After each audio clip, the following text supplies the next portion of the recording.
Tuesday. How's it going, everybody? Letting my software kind of wake up here. There we go. Wow, it's interesting. It's like actually more zoomed out than normal. You guys get to see more of the disaster down here. All the things that I hoped to be out of frame. The bunch of rocks over here, some tape back there. Wow. Have they changed YouTube Live? I mean, it's not the worst, but you guys don't need to see all of that, I guess. Oh, there we go. Cool. I can change it while I'm in here. All right. Well, welcome. It's Tuesday. I love Tuesdays. A, I have the day off from work. But B, I like spending my lunch with you guys. Welcome, especially if you're new. I already see the chat blowing up here. Let's get some shout outs in here. Let's see who's joining us. Random Railroader guys in here. What's up? Trainmaster Challenger. Hello. Captain Andy. Spoiler alert. If you guys follow the 3 Rails 4 Dads live stream that I'm part of, that's with Art and Del Hudson and Ray. We've got a show this Friday at 8 p.m. Eastern, 7 Central. And Captain Andy is our guest. And I have a feeling that's going to be a fun one. Because, man, just the stories that guy probably has about stuff. And then there's all sorts of stuff we can talk about. That one might go long.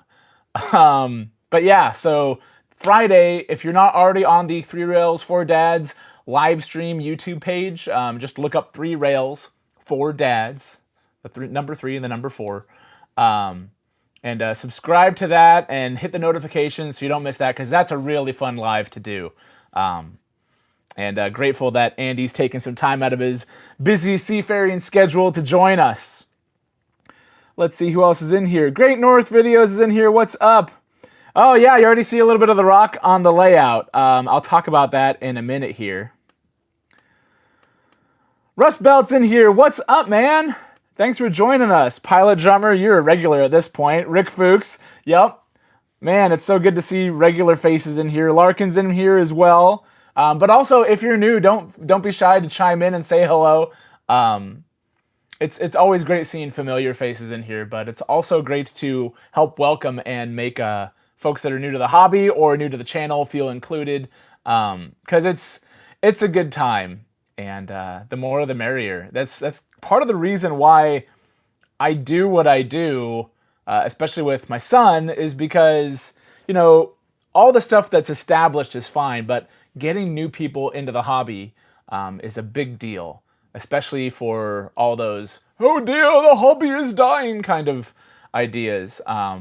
It's alive and well as long as we take care of it and as long as we surround ourselves with good people and good vibes. I was already talking with CCMF on Instagram earlier, and yeah, all the shade for clicks and stuff like that doesn't really fly so well in this hobby. So happy to keep things positive. Let's see, who else is in here? I'm gonna get behind. Harry's in here. What's up? Welcome. B&O is in here. Hey, Luke, how's it going? Thanks for joining us. I know, like, my son had the day off from school yesterday because of President's Day. But, like, are you guys on some sort of break or something? What's going on? Thanks for joining us. Trainmaster Challenger says, it's a great channel and community. Well, thank you. And it's, like, I like to think that the channel is part of the community, that, like, yeah, you guys come here and see us, but there's a bigger sphere, for the O-Gauge community in general, and there's so many ways to enjoy this hobby, and I try my best not to cut that stuff out. There's different ways of doing stuff. I'm sure folks don't approve of the things that I focus on sometimes. I've already seen kind of the shady part of that, but mercifully that's not the focus. That's not the highlight. That's not like the focal point of the hobby. Those guys are in the minority. And as long as I'm around, the shrinking minority, keep all the good vibes going, because nobody's in a hobby to yell at people. Let's see. Mike, do I have any new engines? I will in about 2 hours, according to USPS, provided it isn't destroyed. I have been really quite lucky. And honestly, the 2 damaged engines that I've had in shipping haven't been the shipper, like the shipping company's fault. It's typically been the fault of the people that have improperly packaged things. So yeah, I've seen a lot of like FedEx this, UPS that, Postal Service this. Me personally, I haven't experienced that, and we've got plenty of locomotives and just rolling stock and such that I've ordered through the mail to come here because as much as I love my local hobby shop, I get supplies and fast track and stuff like that from them, but very seldom is there something very specific. I'm looking for really specific stuff, and very seldom do they happen to have that stuff in stock, which is why I got those awesome Rio Grande cars. That was like the impulse buy of the century. I love these things. Let's see. Corey's in here. What's up, buddy? Thanks for joining us. Noah's in here, of course. You're a regular at this point, too. Larkin, Rick Fuchs. Yeah, we're cooking with gas. All right. But yeah, been working a lot on scenery here on the layout. A lot of scenery prep and a lot of learning, a lot of figuring out what I've been doing wrong for so long. It's been really fun to explore that stuff with my buddy Don as well. If you guys haven't seen, there's really 2 videos that Don's definitely the star of one of them, and then kind of the co-star of another. I did a video kind of walkthrough of both of the visits that I've done to his layout. Sam and I were talking about this on Instagram, about like having like a memorable name, and his is literally My Train Room. And at first I thought that was very vague, very gonna be hard to search. But oddly enough, there's really not a whole lot of people that call things My Train Room. So I've been able to find his stuff relatively easy. Don has a fantastic layout that he calls the Cripple Creek, Pueblo, and Trinidad Railroad, just kind of the area and such that he's modeling, and really cool stuff. And the first thing that I took away when I saw his layout was the scenery, and I'm like, oh my gosh, this is next level stuff. This is the stuff that, can you teach me how to do this? Oh, it's easy. What?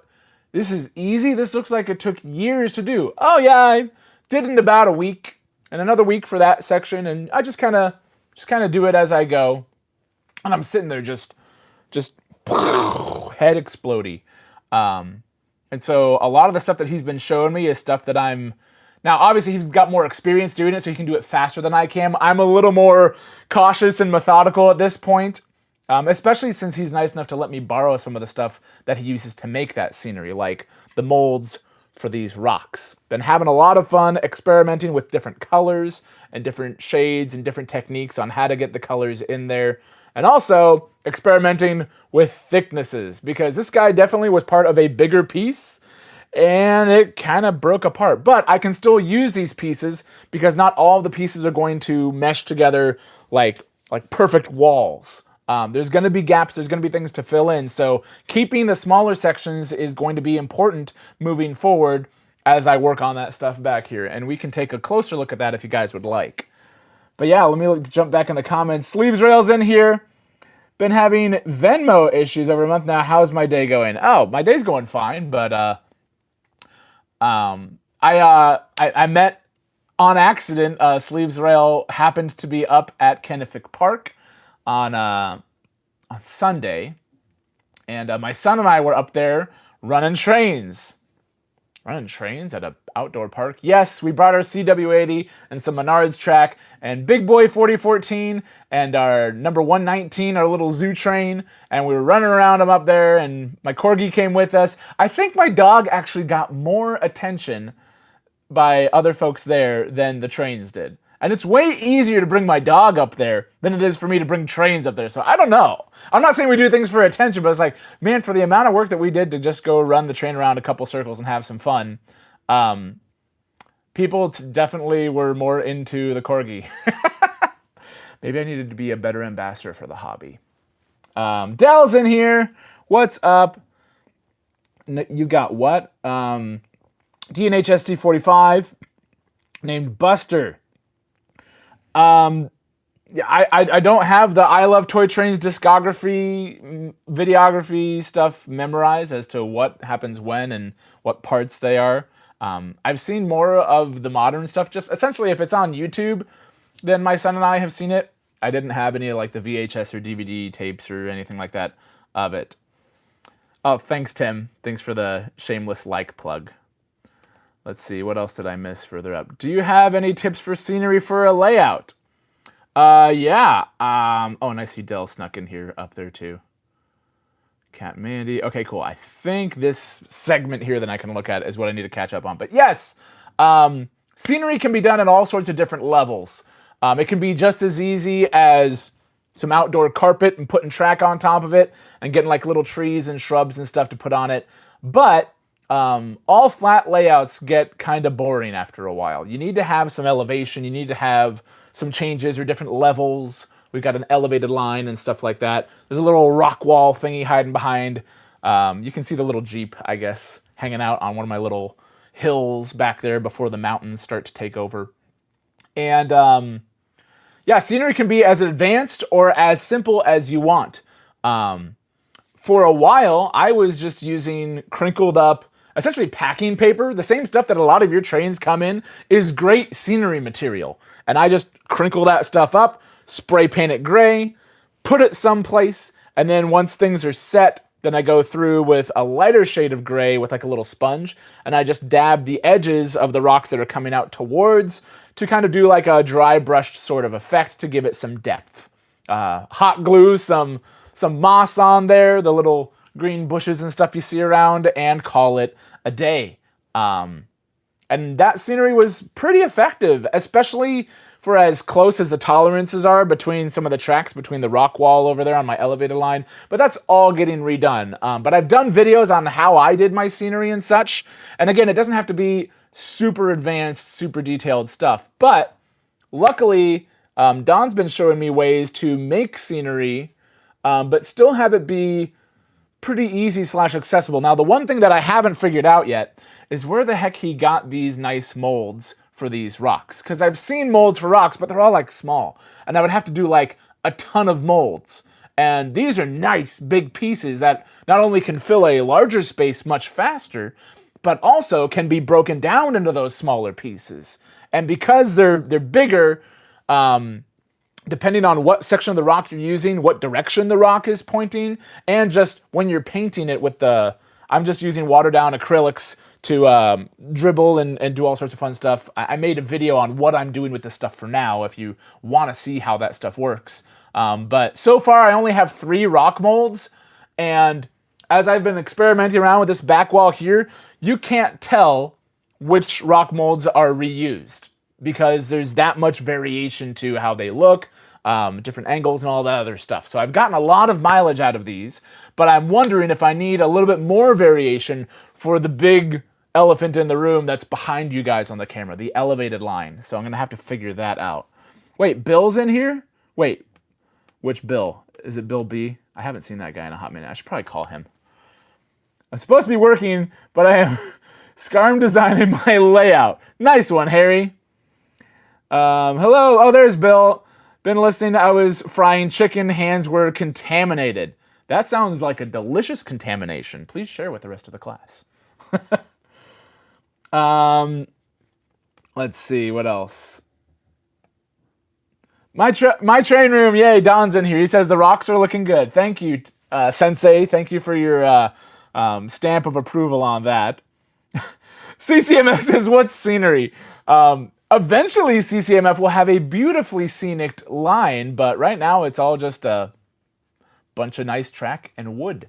I see that so often. I see like an expansive layout made. Like I think of Jason. I think of JD Stux right off the bat for like the epitome of the unfinished layout. Like he makes so many videos about the trains, and then like the layout was unfinished for so long. And then even as he was finally starting to get into scenery, time to move. And also, kid on the way. So excited for him and his family. And man, that's what an awesome time in his life right now. I know folks are like, oh man, guess you're not going to be seeing much of Jason now that he's got a little one on the way. That's fine. Starting a family is a little more important than model railroading. So excited for him, and I hope to see him at York and give him a little congrats in person. But I imagine as things get busier and such with things like that, and since he's not so close to York, maybe while I'm going through Ohio on my drive to York, I should just stop by and be like, hi, go Buckeyes, and gain his favor, since I'm pretty sure he hates everything Union Pacific right now. And that's kind of what I do. I do older UP. Norfolk Southern wasn't even around back then. I have Norfolk and Western. I have the 611. No, I don't have the 611. No, I want 611, but I've got the Class A.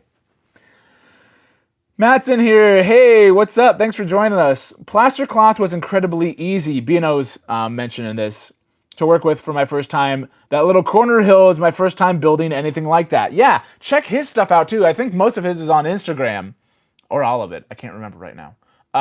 But the scenery is looking great, the stuff that he's done. And I also am slightly proud that the engine that he's using to make sure everything can clear is the one from my collection. He got my Allegheny 1601, the K-line one that did all that fun work too. He's got it, and that cab does swing out a little bit. It got a little bit of overhang off the rails, so I'm glad to see that he has managed to accommodate his wonderful scenery for big ol' Allegheny. That's cool to see. You know, and it's funny because, like, you know, we sell trains and we sell rolling stock and stuff like that. And sometimes you kind of get, like, a glimpse of, like, what it's doing out in the world. But, like, I feel like that was, like, the best engine sale I've ever done. Simply because I see it getting enjoyed constantly. And that's what I wanted to do. I wanted to enjoy it too. But we just have so many other engines here, and more of the Midwest kind of Western focus here, that it just wasn't getting the runtime that it deserved. So I'm really happy still, you know, like half a year later, still stoked that engine is getting some well-deserved love and runtime, and folks are enjoying it. Hoarding engines is fine, I suppose. But to me, if you're not using it, unless you're like collecting stuff and like you just have a collection on the wall and that's like what you're doing, like the collection part of it, you're not more of an I'm an operator. A lot of us are. And if it's not getting run, to me, that's a sad train. Especially since it's not like the K-Line Allegheny that I got is definitely not a collectible one. It's a little bit of a fixer-upper project because it's been run. And they're not exactly rare or hard to find. You can find them online and stuff like that, and at train shows and such. But you can't find mine unless you go to B&O Scales line, because I did the pinstriping on it, did the cruise upgrade, did the sound upgrade. There's only, I mean, maybe there's a couple other that have been done like that, but that one's Dadified. I almost said bazookafied. Wow, that's a throwback to my Nerf and laser tag days. Another vote for plaster cloth from Great North videos. Easy to work with, very versatile. Good deal. Chat, go sub to CCMF. Yep, Dell is blowing the horn for that guy, and he should be. It's great seeing. I love seeing new folks in the hobby. I love seeing, even if they've been in the hobby for a while, new channels and stuff emerging, because it shows that folks want to share what they're doing. And the more people share stuff, the more we can learn from that. But I also kind of secretly really appreciate seeing like high level kind of editing and videos and stuff like that, because that's something that I try and do. And I know how much work it takes to put a good product, if you will, out there, to put good presentation out there, because the better the presentation is, the more you can highlight the subject matter and, in my opinion, make the trains look even better. So lazy editing always bugs me. Early editing, like folks, you can definitely tell like they're trying to improve and stuff like that, and it's great to see that advancement too. I just watched Dylan Zogage Train's like a 2 or 3 year old video of his came up in my feed. I'm like, I didn't see that one. I should probably watch it. And I was watching it and like, hey, this is pretty good. But this is 2 years ago. So it's really cool to see not only his layout has expanded since then, his collection has expanded since then, but his editing, the shots that he's getting, the way that he's moving the camera and stuff like that. There is definitely an advancement that he's made. And yes, we focus on the trains. But me as somebody, oops, I hit the microphone. Come on, Mike. Me as somebody that enjoys making this stuff and trying to improve, I can also appreciate seeing other people try and improve their stuff as well. So it's not just the trains.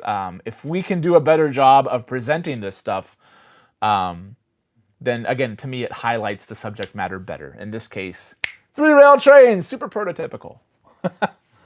Radar's in here too. What's up? Happy Tuesday. Mike, if I go to York, I will message you. Yeah, he's been trying to get my my heavyweight Pennsylvania passenger cars. That would be the easiest way to do it. As long as you're all right waiting. ELW is in here as well. Let's see what else. Let me go back down. See if I can get caught up. Radar Chooch is in here too. What's up, buddy? Lots of hellos for Chooch and Captain and Radar. Yay, it's a party in here. Oh, man. I wonder how many we've got. I can't see on here how many we've got in the chat. It'll show me on my phone on the other side. But I face it the other way so that way you guys don't get weird reverse mirrored mic. I haven't figured out how to have the screen facing me and live streaming and not have it mirrored yet. If you know how to do that, let me know. But yeah, I guess if there's not like questions right now, I can kind of show you guys what I'm doing with the scenery back here. And the reason the cab forward is on the line, aside from the fact that it's awesome, I mean, I think all of my trains are awesome. I wouldn't own them if I didn't like them. But the cab forward is one that really kind of grew on me. Like, I kind of got it mostly as a completionist, like I wanted to have a Lion Master that I didn't, because I'm a Lion Master dork. But I also knew that our live stream that I did for the Lion Master, all of the steam engines in the Lion Master lineup that I did with Art, like almost 2 years ago now. And that was one that was missing. And so I got it from Trains. It's Trains with a Z. And I wasn't sure if I was going to keep it. Like I could return it or whatever. But man, did it grow on me really quick. Like seeing it in action has given me a whole lot more appreciation for that design. And if you ask me, it's one of the more detailed Lion Masters. It could teach a thing or two to the Lion Master big boys because, and I double checked on the engineering prototype, they still have not made that little edit to the running gear that is missing. There's a little nub hanging down off the bottom. I don't know what this part of the running gear is called. Maybe you guys do. But there's a little piece that's omitted on the Challengers and on the big boys, on the Lion Master versions. Cab Forward doesn't cheat. Cab Forward has all of the running gear down there. And it's got those little white printed stars in the middle of each driver, which is prototypical for SP as well. So it's just a fantastically detailed semi-scale model. It's still a big model, but it's not, it's super versatile too. But the reason I have it on the line is because the Cab Forward's cab hangs out over the edge of the track quite a bit. And if I ever want to, granted, I almost never do this with the Cab Forward. He's almost always just on the main line. He's never in a switch yard. But I'm trying my best to make it so that way there's no issues with engines exiting the switch yards. And if you know anything about my line, you know that the exit of the switch yards is really close to a wall. And that wall is about to have a bunch of rock on it. And this an engine clipping this is either going to derail the engine or rip the scenery off the side of the wall.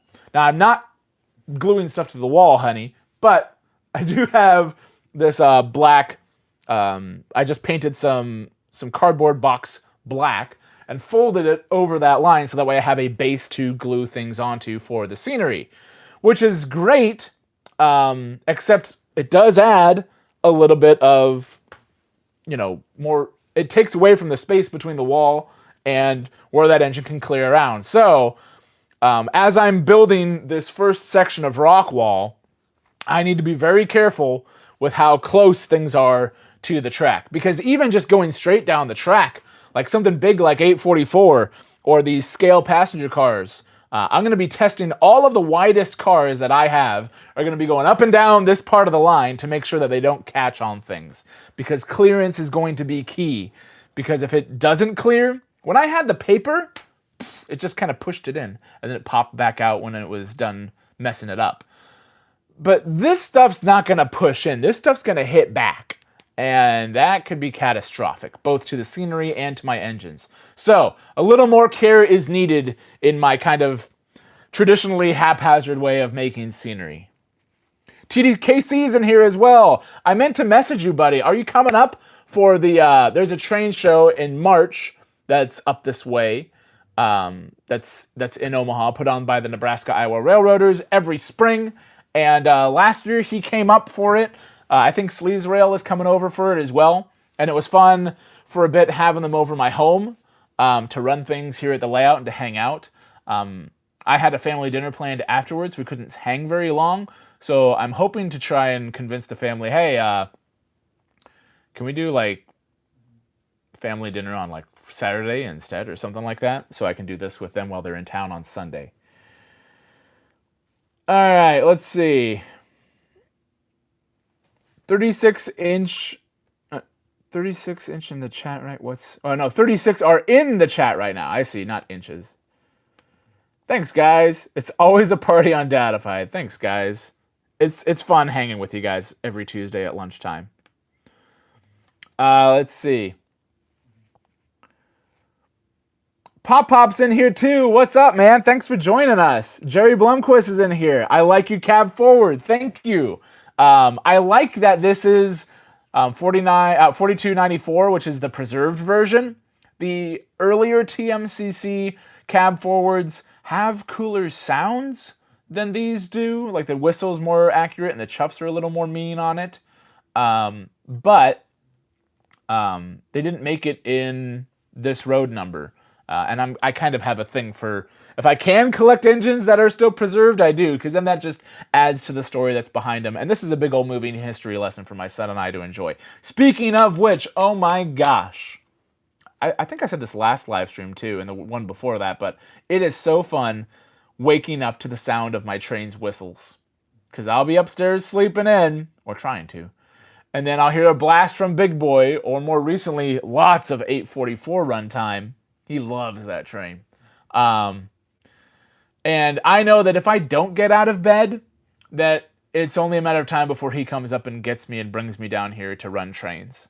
And he's helping me rotate the collection too. Nothing's collecting dust because this kid wants to run everything. Like he'll be running one engine one day or even one morning, and then by the afternoon he's got a different one on, different cars, different everything. Or he'll mix match them up like I would never think of doing because I'm a bit of a history snob. So watching him pull in, UP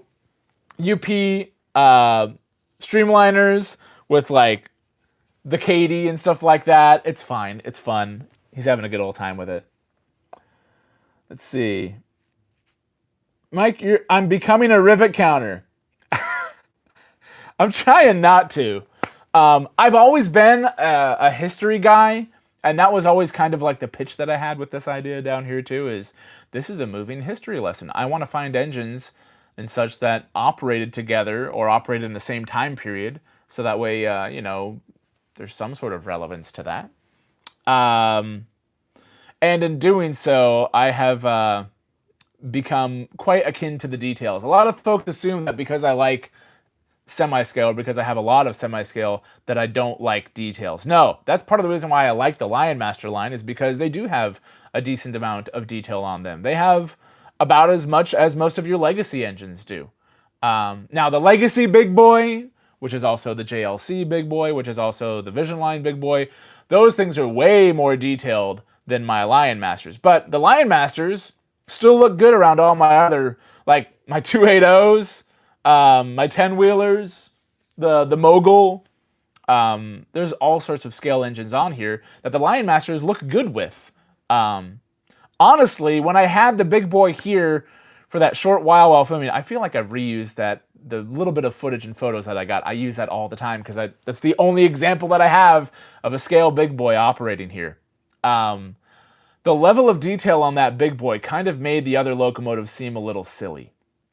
So I'm kind of not heartbroken not to be able to operate a scale big boy here, not just because of the cost, but because that thing, again, would, like, I'd be hooked on vision line levels of stuff. Like, I'd always have to get more and more and more details. Plus, with the exception of my new adventures in rock formation, it would make my current levels of scenery look really kind of silly. To me, you've kind of got to match your scenery to the type of layout that you have.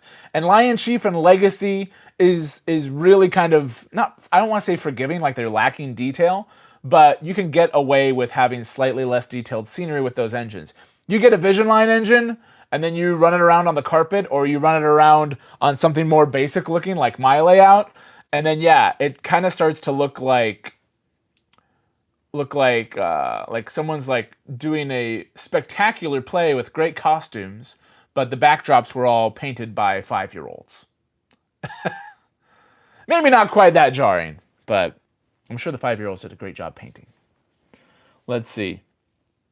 Sand down the back of your rock, make it thinner. Yeah, actually, I'm just planning on casting some of these rocks thinner.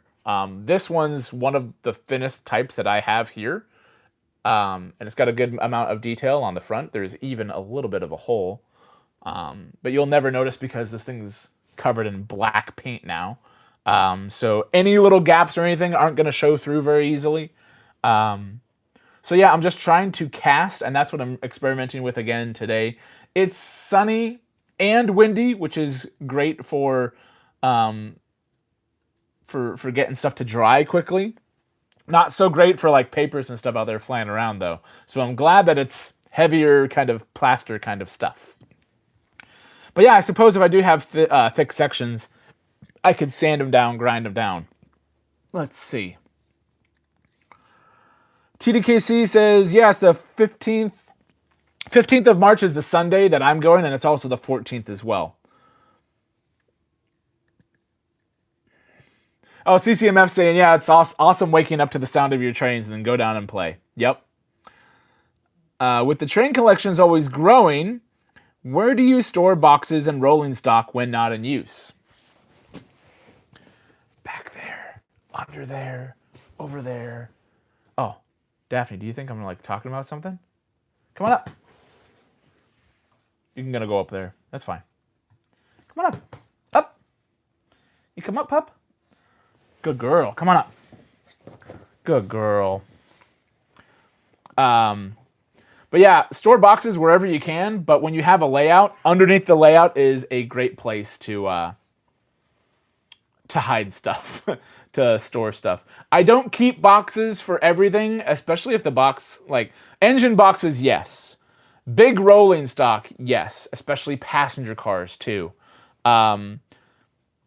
I do keep, like, if it's a nice box and I have the box for it, I've got a stack of Rail King boxes under there. It's better for resale to keep the boxes, but some of the stuff is so common and so easy to find that keeping the boxes sometimes isn't worth it. Plus, I get a lot of deals for finding boxes, like box cars and stuff that don't have the original box. I can get for a lot cheaper, and the people still do a pretty good job of packaging them, and it's kind of hard to screw up packaging. See ya, pup. Kind of hard to screw up packaging up a box car, other than maybe getting couplers damaged and such. But so I don't have as many boxes as some might, but I do have a lot of stuff because I have the shelves here, the shelves there, and a bunch of pull-out shelves underneath the switchyard side. And then there's even more storage underneath the elevated line. My son has like his own little like private stash of engines he has under there. But we're always running out of space, which just means that I need to make more storage or sell some stuff. Rail Chief's in here too. You made it just in time. Yeah, it's I mean it's what? It's 1 o'clock you guys' time. It's 12 o'clock here. Woo, we're flying. Good afternoon. Thanks for joining us, TK Wayne. I think it's TK Wayne. I think you've been in here before.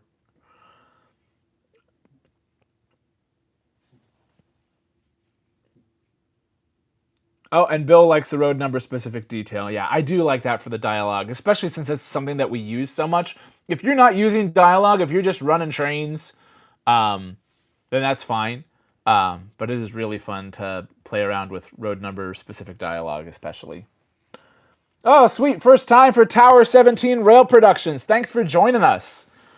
From Houston, Texas. All right, Central Time Zone, too. Happy 12 o'clock lunchtime. Thanks for spending your lunch break with us. Do you do O or HO? Do you do model trains at all, or just in here for fun? What do you do? Let me know. Chooch is in. Yeah, Chooch was in here before. Let's see. It's yep. It's 1 o'clock on Trainmaster Challengers time. Yep. I will buy your little steamers. I don't know that I'd actually be selling many of my little ones. And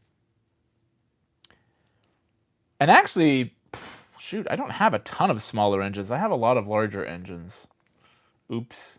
I do have, so our little engines, our Docksider, gets used constantly. Our Heisler gets used not quite as much, but recently my son kind of found it in the shelves and he's been running it quite a bit more. Again, I'm thankful to my son for finding all this stuff to run. Let's try and think of other smaller engines. I mean, the 280 618 is small-ish. I can't get rid of 618. That's one of my favorites. Little Switcher, our 080 Lion Chief. That guy my son loves using. He's kind of got the dust off him. Mogul. We can't get rid of Little Green. The Metka Mogul that we got from Stu. That's fantastic. I'm trying to think if there's... Oh, our Mikado. You know, I've thought before about finding the Mikado a new home. But we do run it quite a bit, especially on the elevated line. I don't do him as much on the main line anymore. I don't know why. Yeah, everything else is kind of big. It's a side effect of liking the Lion Master lineup. They don't make any small steam engines. 2 big boys, 3 challengers, the T1 duplex, our Class A, our Allegheny. Yeah, there's a lot of, and we have a visiting bigger engine here too. I still have to get Mark back this awesome number 4040, the Greyhound big boy with the big UP flag on the back that the Lionel Operating Trains Society did for their 40th anniversary. It's super cool. My son's been running it with the passenger cars a ton. Let's see, what else did I miss? Oh, you do N scale. Cool. Man, my son got gifted some N scale stuff, and he's kind of confirmed why I'm glad I didn't do N scale with the little kid, and I'm kind of thankful that the stuff that they gifted us wasn't very expensive stuff. I have fixed them at least, but man, they're not exactly intended for little hands. Even though they're little, they're kind of fragile, easy to break. But yeah, N scale would be cool because you could do so much in a smaller space. But I literally thinking about working on an N scale locomotive or a car or scenery for N scale just gives me arthritis just thinking about it. I got big dumb sausage link fingers. I need big unga bunga scenery and trains. I need to be able to defend my house with a locomotive. If it's not big enough to bludgeon somebody to death that's trying to break into my house, because I don't have any guns, I have engines. I would just put it back up on the wall, wipe the blood stains off of it. I think I made that comment about, about like post-war trains. Those things are bulletproof. Mike, when you do get the chance, can you please send pictures of the heavyweights? Yes. I found the box for them, and I almost put them in there, and like, I should probably take some pictures of these. So I'll get them on the line and get some pictures for you. Let's see. Your back's sleeves rails back. You missed me blabbing about trains. Shocker, I know. Um, and skill is hard for the kids to get all the wheels on the track. Shoot, it's hard for their parents to get all the wheels on the track. Probably just need one of those like little like things you put on the track, and then you just slide the thing on, and it rails it for you. Mike gave away a big boy. You missed it. Nice try, Dell. I beat you to it. Oh, Tower, you started with O. Cool. That's quite the jump from, trains this big to trains as long as your finger. That's quite the change. Just different space. You just want to make better use of the space that you had, or you moved someplace smaller, or you had a big space and you wanted to get even more trains in. I'm curious why you switched. Let's see. Imagine a robber comes in and just gets whacked with a cab forward. Yeah. I'd find something with, like, the cab forward's got a rounded end on the cab. I'd find something with a little more oomph on the end of it. Dude, the 280, that thing's got a nice blunt front end. That would be... You can't use a diesel. Those plastic diesels just shatter. Suppose you could hit them with the trucks, but no, don't use a diesel. See, this is why steam is best. Because you can defend your house with it. Let's see. I might have missed it, Harry's saying, but when is the next 3 Rails for Dads? Yes, I am happy to plug it again. Captain Andy, who's in our chat, is our guest this Friday. Our Instagram, we kind of do a little more... It's funny, like, we have the show on YouTube, but we do all, like, the promos on Instagram. I made the mistake of forgetting to click save before I posted it, because then I could just save it and upload it also to our YouTube as like a short or something. Yeah, probably need... that should be my New Year's resolution. It is my New Year's resolution, I just forgot. To do a better job of getting the word out about 3 Rails for Dads, and to really focus on growing that show, because the work that Art puts in is fantastic, and the rest of us just kind of show up on the day of and talk about things and do promos occasionally. I need to do more for that show, because Art does enough. 40 minutes in and no shots of the new rocks on the layout. Some of us are curious. Sure. I mean, yeah, we'll move the camera over here real quick. Looks like maybe one with a snowplow would work better. With a snowplow, what do you mean?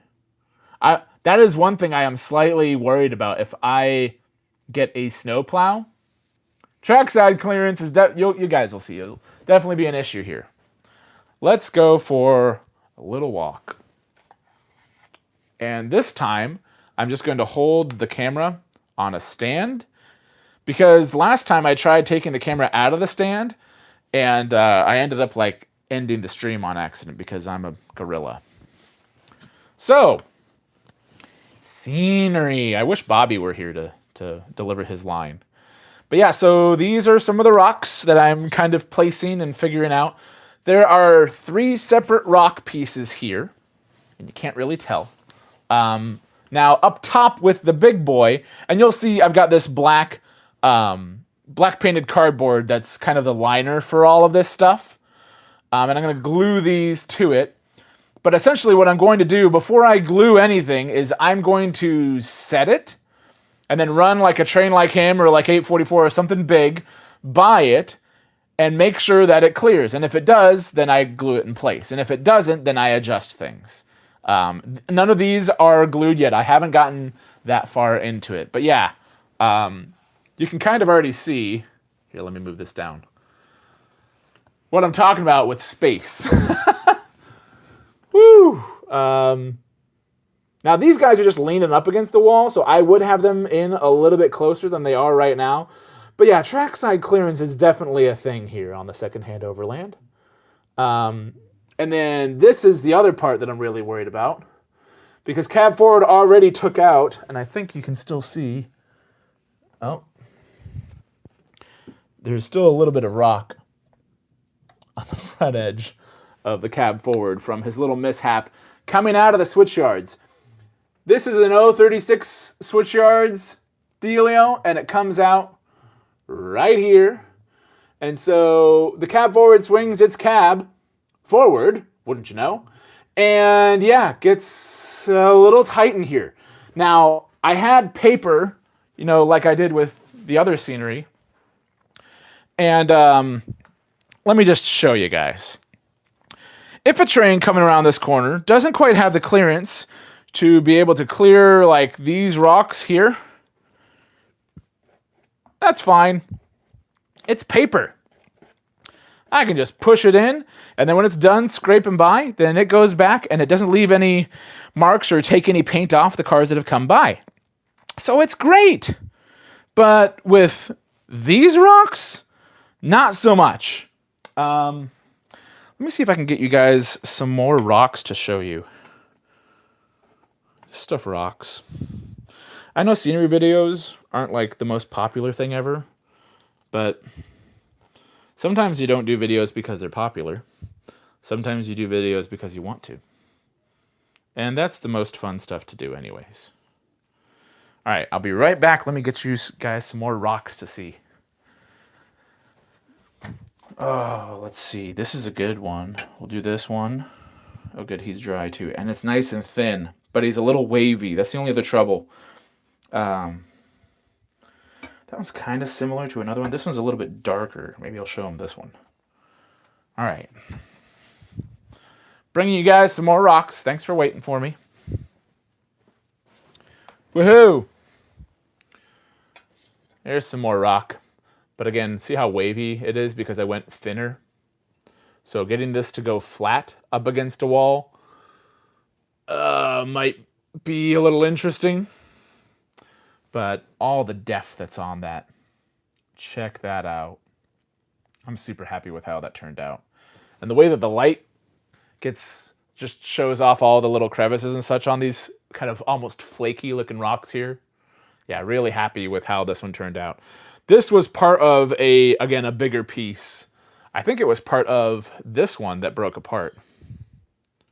Let's see if I remember where this guy broke off from. Oh, maybe he was this way. I can't remember where this one placed, but yeah. So these are like puzzle pieces. But then this other one's a little bit darker than that. This is another cool one. And I think I might even have it going the wrong way. Yeah. So, I mean, I suppose that's the thing with rock. You can kind of put it any direction, but sometimes like there's like this big ledge sticking off here. And this one's also one of my thicker pieces.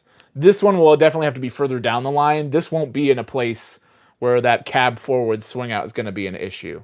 But yeah, really happy with how this stuff is turning out. And then all you do is you get some of this stuff. This is like green moss stuff. I just picked some up from Michael's because I own the place. I wish, then I wouldn't have had to pay for it, right? And then yeah, like a little bit of green, filling in some of the gaps. Looks nice. I used this stuff along the other rock that I did already. I actually ran out. I had to go get some more because I've used so much of it over the last like 3 years or so of doing this. Let's see, what did I miss? I'm going to scroll up a bit here on the comments. Bear with me. Good morning, Glenn. Thanks for joining us. Someone said, oh, and Cubicle Nate's in here too. What's up, man? Jerry did say 40 years in N scale. My eyes can't do the rail joiners anymore. Some kids can take right into N scale. A few kids are delicate. Great T-Track modules. I have seen 3D printing. It's amazing. That's cool. Yeah, and Tower said I wanted a bigger layout. So it's technically not you have more track that you're able to fit into the same spaces like O-Gauge. So yeah, you'd have more track. I don't know. So since the dimensions would be the same, like let's say you had a 4x8 O-Gauge layout and you went to N scale and then you put an N-scale layout on the 4x8. Is it a bigger layout? Because it's still a 4x8. But yeah, no, that's like you can get more track in there, obviously. More stuff. Let's see. Snowplow for whacking. Yeah, I don't want to whack the scenery. That would be bad news bears. And then Dell said something about rocks. Let's see. Uh-oh. I do have 2 steamers myself, one Southern Pacific and one Santa Fe. Very nice tower. Cubicle Nate says he likes the paper rocks. Did you make those or did I buy them? Yes, covered this a little bit before you came in here. But yes, I essentially just took packing paper, crinkled up like crazy, sprayed it dark gray, and then I taped them in place. And then I just took a little bit of lighter gray paint on a sponge, and I dabbed and kind of dry brushed the edges of the exposed rock to give it some more depth and detail. And then I hot glued some moss on there and called it a day. Very easy to do. I also did that because I was redoing scenery on the elevated line so much, I didn't want to spend a ton of time making really good scenery. But now I know how to make really good scenery, so I don't know. Mike plays rock, paper, scissors on his layout. Oh, good one, Dell. Steamroller Willie's in here. What's up? I folded and I bought a Lion Chief diesel yesterday. Great. What did you get, man? Let us know. Let's see. Yes, I made these hard rocks. These are... let me get one of the castings so you guys can see. I'll get my favorite one right now. Number 83.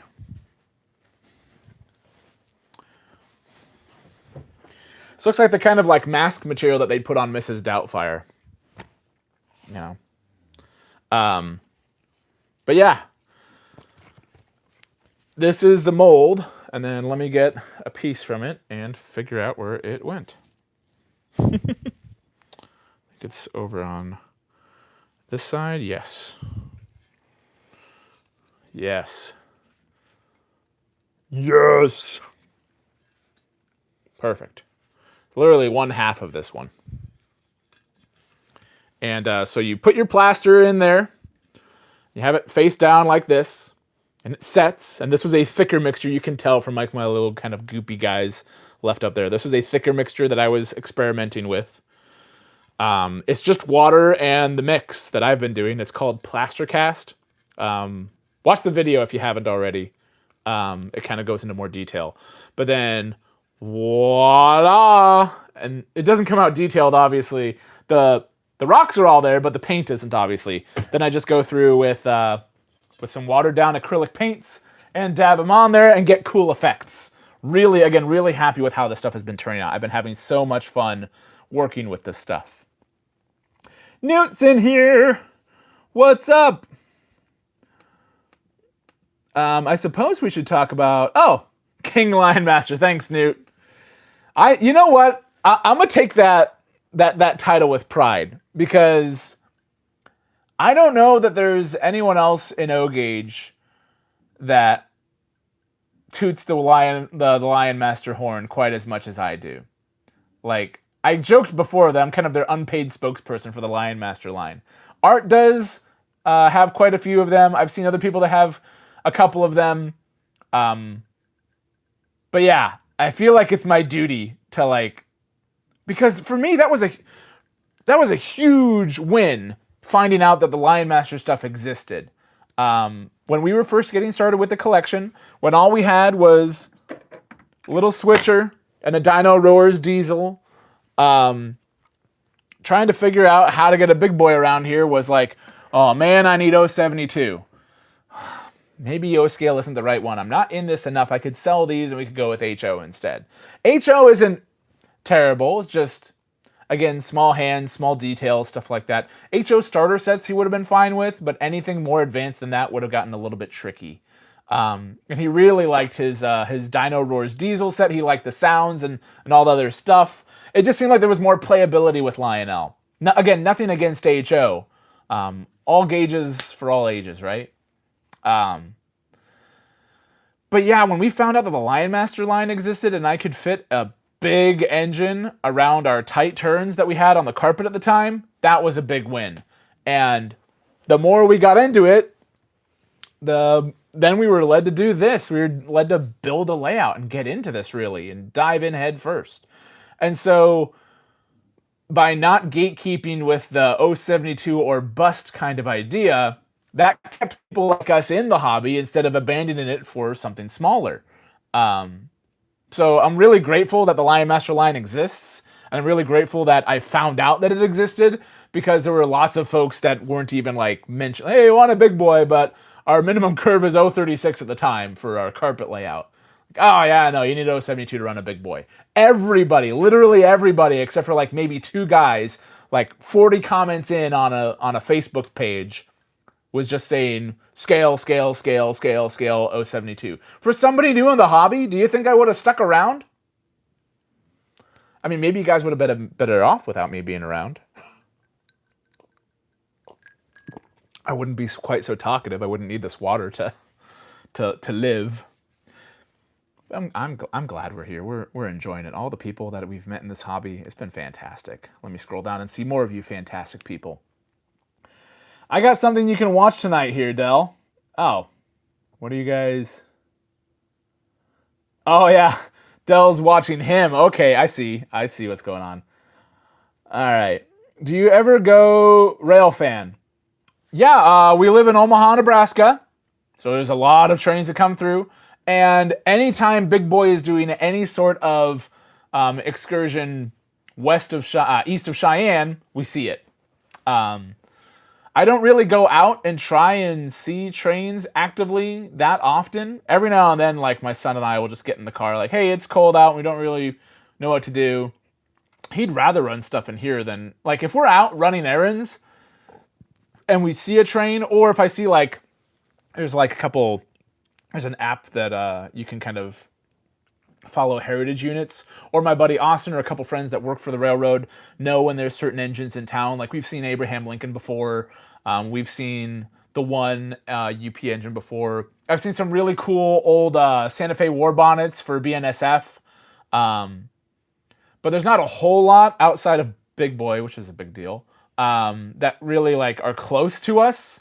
So like there's not a ton of awesome scenic railroads. The closest one to us is Boone in Iowa. And the female foamer, she I think she lives out there, and so she does that one quite a bit. But it'd be nice to get out there again. It's just not again. It's like a 3-hour drive for us. Oh, whoa! Incredible Studios. Can I run the T1, the duplex? I feel like I have to, but right now I've got so many things on the line. It's gonna be because things are the line's not really able to be run right now with stuff on it for me redoing the scenery back here, but I can at the very least get it out for you. Thank you. That was super nice. Yo, Sherman Hill Scout Lion. Wait. Oh, Steamroll Willie's. Oh, I know exactly what engine he got. Ours, I got used, and the motor kind of burnt out. The motor is kind of weak on this one, and there's only one motor in it. But he has this thing. This is, Lionel calls it an RS3, because it really is. The RS3 and the RS2 Alco diesels are aesthetically virtually identical. And Union Pacific did not run any RS3s. But they did run RS2s. They had a handful of them. And 1292 was one of them. So even though the box says RS3, even though Lionel calls this an RS3, when they made this version that you just got or are getting, 1292 is prototypical. That's part of the reason why I found this one, because it's like, okay, that's kind of cool. Again, I'm trying to find engines that actually existed instead of just like, you know, especially with Lion Chief, it's so easy for them to like make a Lion Chief Hudson in Union Pacific, make a Berkshire in Union Pacific. Like they can just print Lion Chief engines in whatever road names that sell and put whatever numbers they want on them, which is fine. But I wanted to find things that existed in the real world, and so that's why this one stood out as kind of a cool one.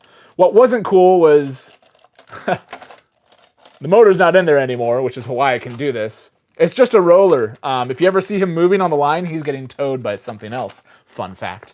But yeah, that's kind of a neat one. That's a good addition. I like the cars that came with him too.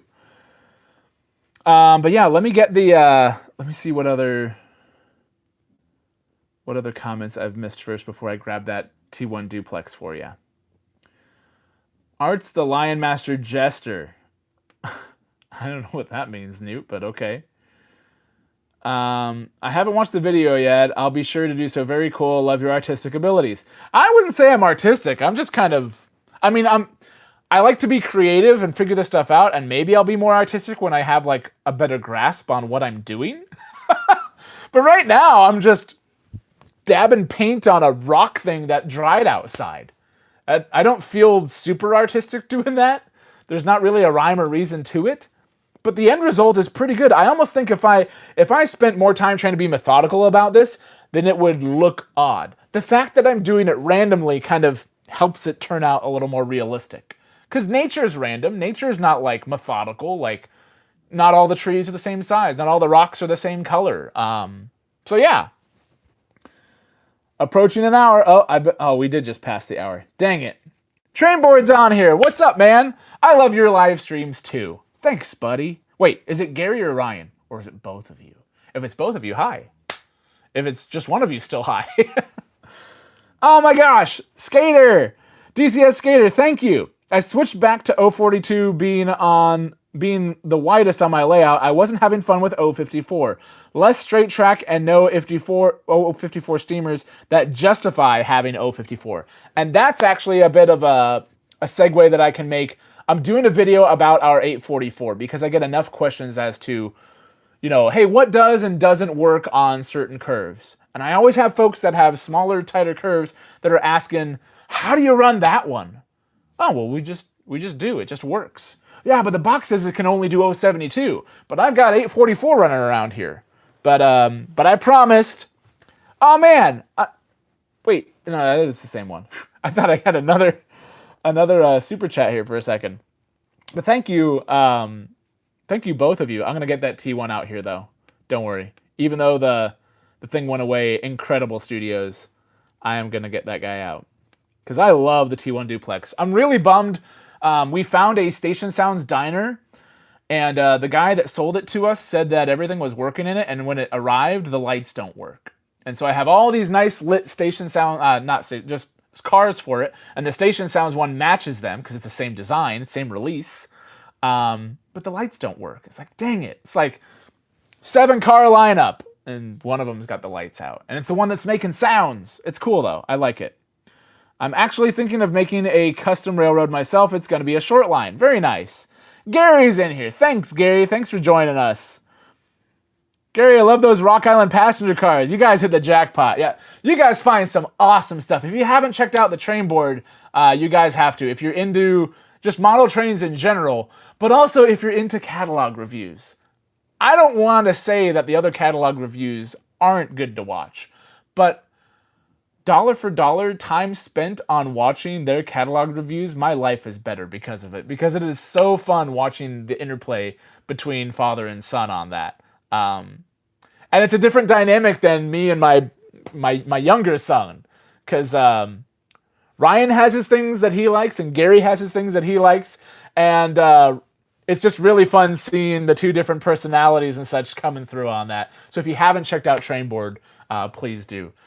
Gary did not pay me to say this. I just think that their stuff is fantastic. And the entertainment value in just watching some of the banter between the two of them. Dad, that's awesome! Oh, that's stupid. Is that the Crusader? Yeah, isn't that cool? No. It's YouTube gold.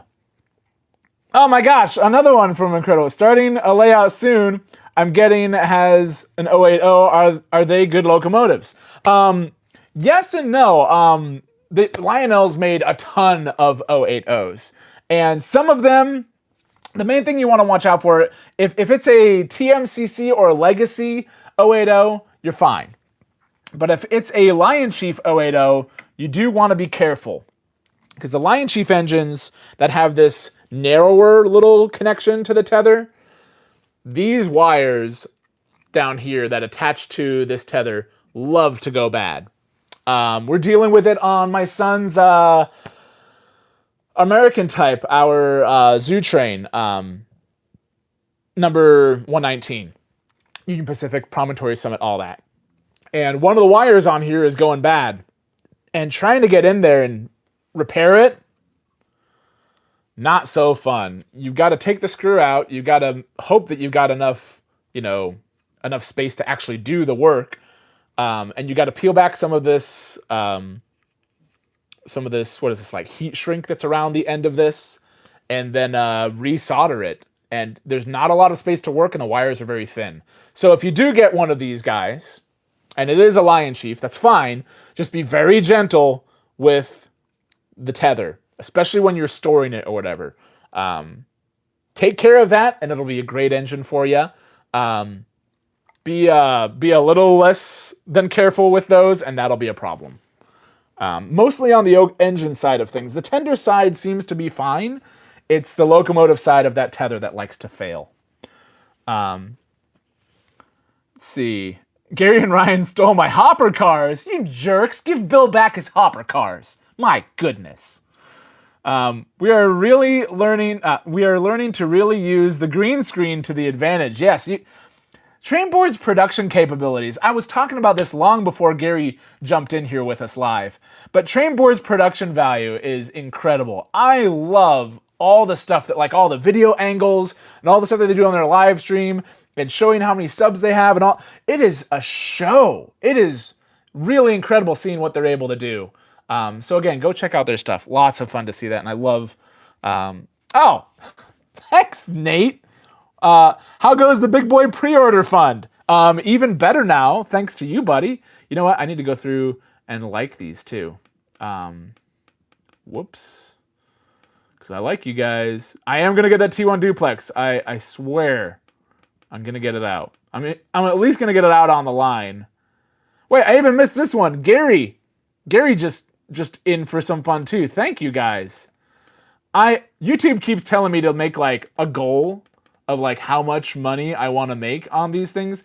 I don't want to do that. I love the fact that if you guys do give, and don't feel obliged to at all, but if you guys do, thank you. You guys all know this is not a cheap hobby. But the Big Boy Fund has been really, really helpful. I may or may not have placed that pre-order. Just saying. Pre-order is in. Potentially. Is that all of them? I think so. Let me go back to the start.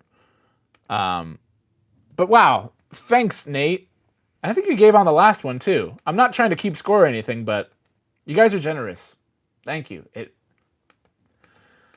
Yeah, nobody does this for the money. So when you do get something like that, I gotta take notice. I was impressed with what you guys bought in Allentown. Oh, Jerry was commenting on Gary's video. They did a great video on that too. Learning to really use I saw the green screen one. Couldn't do that. Oh, I need to jump ahead. Let's see, what am I missing? Great Northern says, I saw that Lion Chief posted a video of the new Lion Master Big Boy running, and it looks like it might have the wired tether that's giving you trouble. Let me show you. Not quite.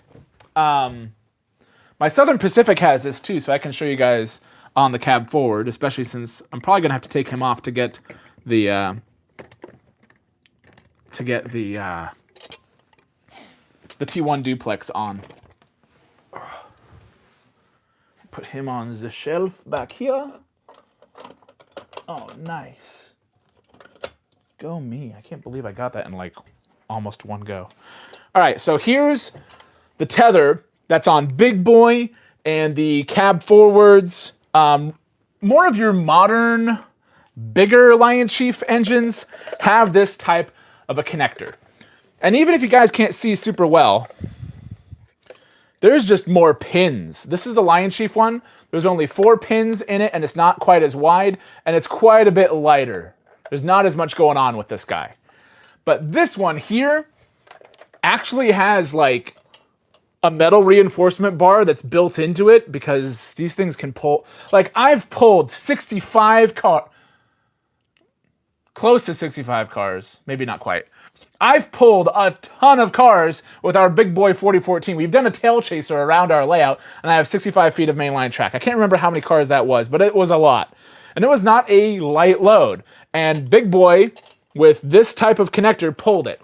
These aren't the ones that have the issues because there's more pins, and they're better sealed, and they just hold up really well. It's the smaller 4-pin Lion Chief connectors. Those are the problems. If you're not careful with them. So big boy 4014 having a Lion Chief connector, you're fine. Lion Chief 2.0 or even just the regular Lion Chief 080 switchers, you want to be careful with those because they are a little more finicky. But great point. I'm glad you pointed that out. Did Mike announce what he's... No, I didn't announce what I'm ordering. I'm not Eric. Trainboard has the best running sessions. Always a great watch. Chooch, gotta agree. Looking to get an N-Scale 4014. Sweet. What companies make them for N-Scale?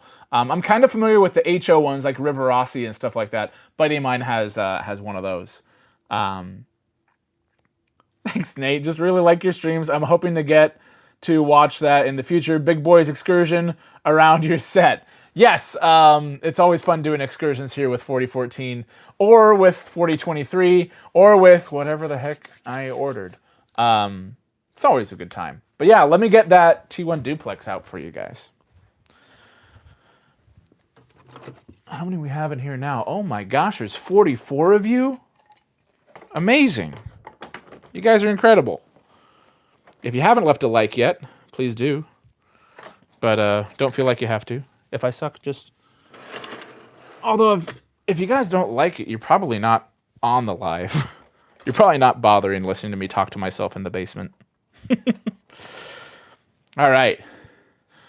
Let's see. I think I can do this, because big boy, 844, I'll have to leave those on. Those are big trains. But I've got room for 618 to put him on a siding. So I should be able to do this with the duplex. Let's see. Oh wait, double check the track, because there was a bunch of stuff on it. Oh, I haven't checked tolerances yet for this rock wall that's just sitting here. Oh dear. What am I doing with my life? You know what? Yep, let's just take him out for now. I'm just staging stuff. It's not a big deal. Get these bushes out of the way. That one's on the track. This shade is in the way. Okay. All right. A little bit of train action before we hang it up. Let's see. What else am I missing? What tower said on what? What did tower say? I gotta scroll up again. Dang it. Kato made 4014. Nice. Yeah, Kato does a really nice N-scale big boy. It's bad. Is it bad if I don't pre-order trains? Will there be a Line Master Big Boy still available after the fact? Yes, but I don't know for how long. Because I was talking with one of my buddies that works at the Lionel store, and he said, like, they've had so much traction on that. Sometimes pre-order pricing is lower than when it gets released, too. So if you don't, like, depending on who you get it through, you don't usually owe everything right up front. So you have several months to save up. So sometimes it's better to get a pre-order in and then save up that money and have it ready to go in the, August or September when these things will probably be arriving, and have it. And still get the pre-order price and know what you're getting instead of what happens to still be available out there. Because I don't know how many more of these they're going to make. 100% likes. Is that true? That's awesome. Hi, Cheesy Games. Thanks for joining us. Joe Hampton's in here in Ogden. All right. Got an Athern. I think that's HO from 2010 for the big boy. Very nice. if you're ever in Houston, let me know. Would like to meet. Yeah, I don't get to Texas a whole lot, but it's always fun meeting up with train friends. Oh, cheesy, thank you. Love my Lionel engines just as much as your channel. Wow. That's probably a lot, so thanks. Pre-order is the old Kickstarter? I guess so, yeah. It allows Lionel to gauge demand. Yes, it does. Absolutely, Cubicle Nate. So let me move some stuff for you guys. We're going to put 618 on the siding so I don't have 4 trains going at once.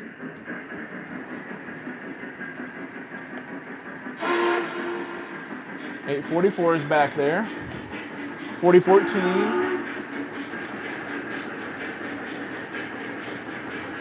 That was a big bump. Did he run something over? Did I forget something? God, I hope not. Oh, and I gotta move the duplex too. I'll get duplex into frame here first.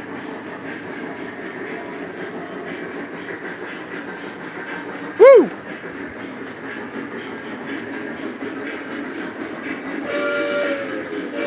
So my T1 duplex is a legacy Lion Master. They are very difficult to find. I haven't seen that many of them on the secondhand market, but they got road number specific dialogue.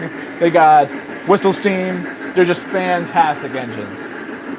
Big boy coming around here next to the on-air sign. But I'm gonna stop all these guys once 618 gets ahead of that switch. So I can put him in the siding. There we go. One less engine to have to worry about while I run 3 at once. And it helps that I don't have any trains or any cars hooked up to the duplex right now. But then I'll try and bring the camera down trackside so you guys can see the duplex a little better. I mean, shoot, if I kind of have to, I feel obliged. Is it a little bit of a pain to do it right now? Yeah. Do I like running trains? Of course, I wouldn't be doing this if I didn't. So, let's get them running, and let's get...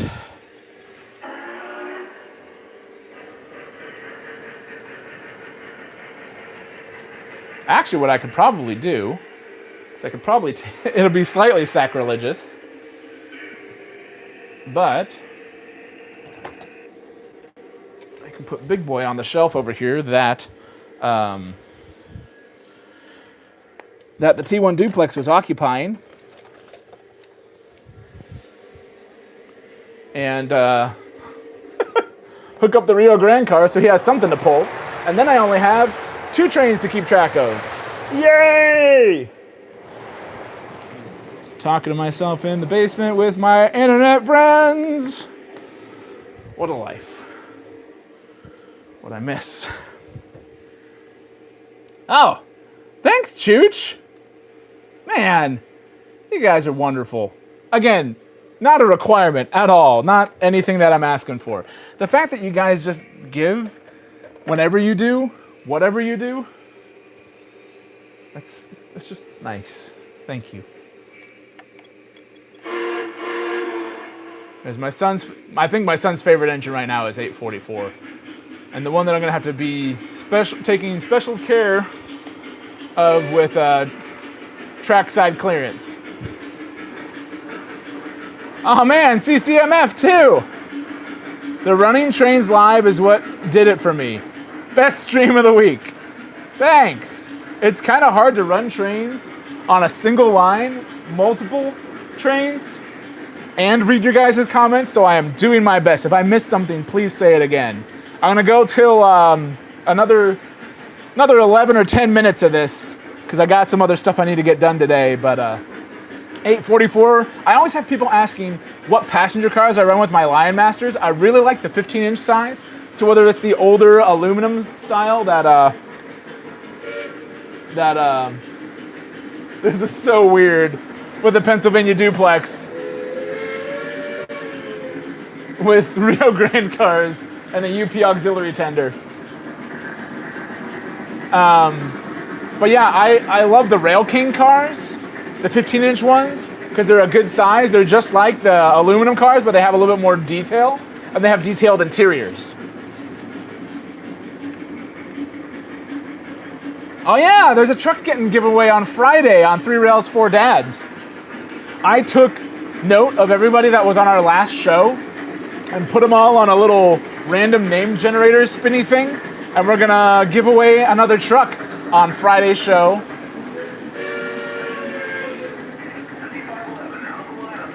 Oh yeah, you guys don't want to see me, you want to see it get closer to the track. Let's move this.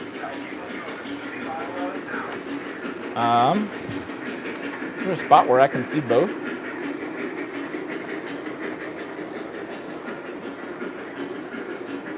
Let's see. Bring him down a little further. A little more track side. There. Some Rail King is scale. You are right. In the same way that some Lion Chief is scale. But what I've come to learn is that it's not just the scale size that some people like. It's the higher level of detail that legacy scale engines and TMCC engines tend to achieve. Can you prepay with pre-orders? Wow. Thanks, DCS Skater. Is it DCS Skater? Because DCS is MTH, or is it DC like you live in Washington? Actually, I think it is. I don't know. Which is it? Let me know, buddy. It just depends on who you order through. I've only pre-ordered through a handful of companies, and none of them let me prepay. God, that is so weird. Seeing the T1 Duplex pulling Rio Grande Heritage cars. That's the matchup I haven't seen yet. Not even my son has done that yet. Maybe I'll leave it on the line so he can see this. My favorite Pennsylvania locomotive would be the M1. Very nice. I like those too. Standard of the world. Yep, that's Pennsylvania. This T1 Duplex is fantastic, and it's the most fully featured version Lionel has ever made, and it's semi-scale. Hee hee. You know, it's legacy, whistle steam, road number specific dialogue, nice lighting, Odyssey 2. It checks all the boxes.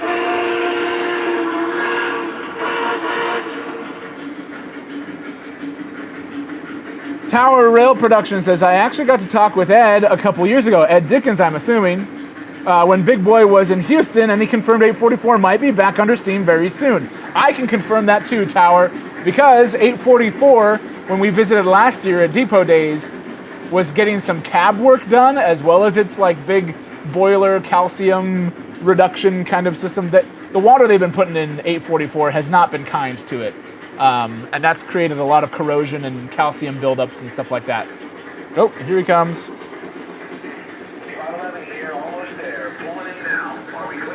I guess he knows we're getting close to the end of the stream. But they were also, putting I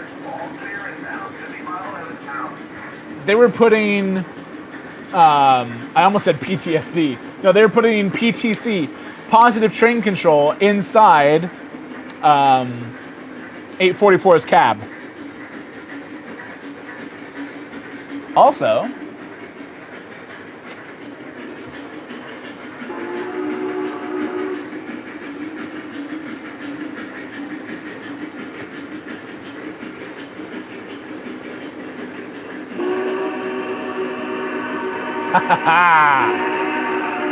C-Train World, the flag's going the right way.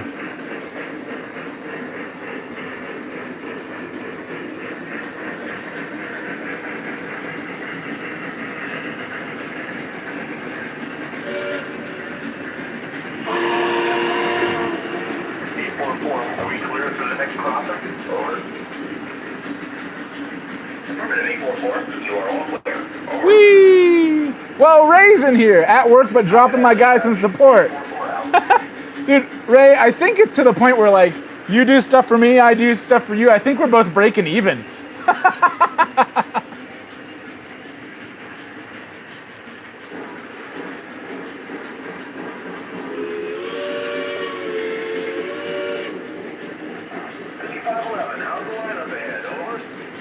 I don't have the steam turned on, otherwise I'd show you guys the whistle steam. You need a set of Pullman cars, like just like the green ones that I can run with anything. Yeah, I guess I could.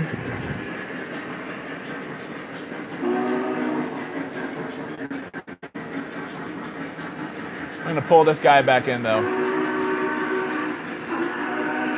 This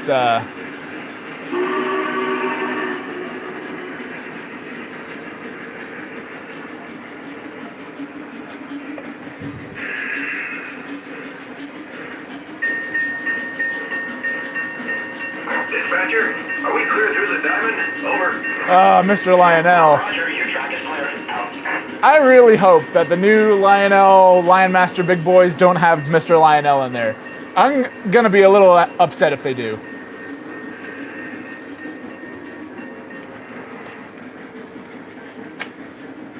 Yay! Alright, let's see what else am I missing. Positive train control was needed to be put on 844 in order for it to be back on the rails. Yes, so they wouldn't be doing positive train control if they didn't plan to bring it back. So yay! See you later, Tower. Thanks for joining us. Yeah, would love to. I always love hearing you guys' progress on stuff. Jump in on a live stream or whatever. Always love hearing from you guys. Lionel LLC, Mr. Stu. I got back from Toy Fair in New York City. They have a new diesel for the Battery O line. Very cool. The Polar Express Big Boy won't have Mr. Lionel. That's true, because we confirmed last week that the Polar Express Big Boy Lion Master that's coming out is going to have Polar Express dialogue. So it'll have Mr. Hanks. Also, I miss these types of chuffs. I saw somebody running a more modern 844 and it had the generic chuff in it. I love the chuff sounds that are specific to each engine. Like this Legacy T1 Duplex doesn't sound like any other engine I have. It sounds like this T1 Duplex.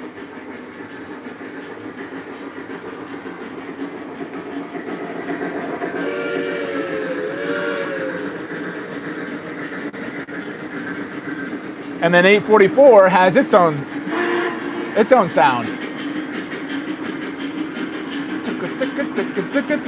Like 2 down, 2 up. It's just a really nice sound. When does the Polar Express 2 movie come out? I don't think they're making one. I think that's all AI generative crap. Oh man.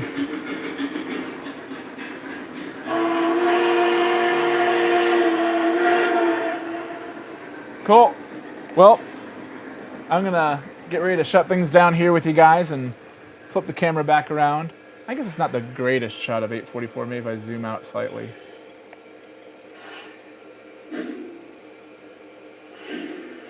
There we are. We can at least see the front of it.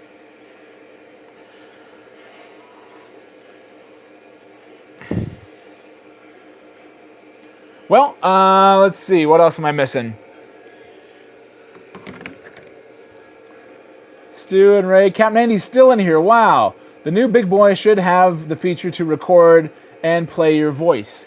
I haven't seen that feature even in newer Lion Chief engines. I'd love for them to, because then you can make your own dialogue. Whether it's like, happy birthday, Colin, or 844 coming into the line, or whatever the deal is. Like, you could make your own road number specific dialogue if you really wanted to. But I haven't seen that in newer Lion Chief stuff. That's a real bummer.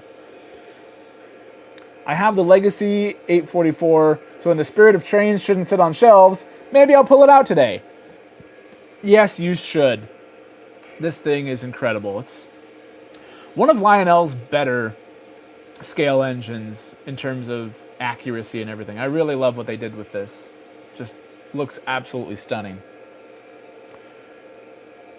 Hope that was enough T1 Duplex for you guys too. Incredible did that for you there. Let's see. I think I want to get that slightly nicer Polar Express that uses the fan smoke, but that might be silly since I have the piston-driven smoke one now. Yeah, honestly, all you're changing is like slightly nicer sound effects and the fan-driven smoke. It's the same size engine, although you do get the grab handles are separately applied on the LC2 version versus the molded in So there are some nicer details that are on that, but it's essentially the same locomotive, so that's a little bit harder to justify, I think. Unless you've got a buyer for your more basic starter set, Lion Chief Burke Polar Express version. Gotta get that York money. Andy's right. Yep. I might be bringing some stuff to York to sell too. Probably not engines this time. Probably some rolling stock again. Yeah, it's always fun to give you guys super heavy discount and find it good homes. Great North says, that's sad the voice streaming and recording is disappearing. My son's Prairie set from 2024 has it. Oh, that's interesting to know. We have a Santa Fe Super Chief set that's supposed to have it, but it doesn't load in the app. If there is a way to upgrade, is there any way to upgrade a train smoke? I don't know. I haven't tried that yet. I'm sure there is.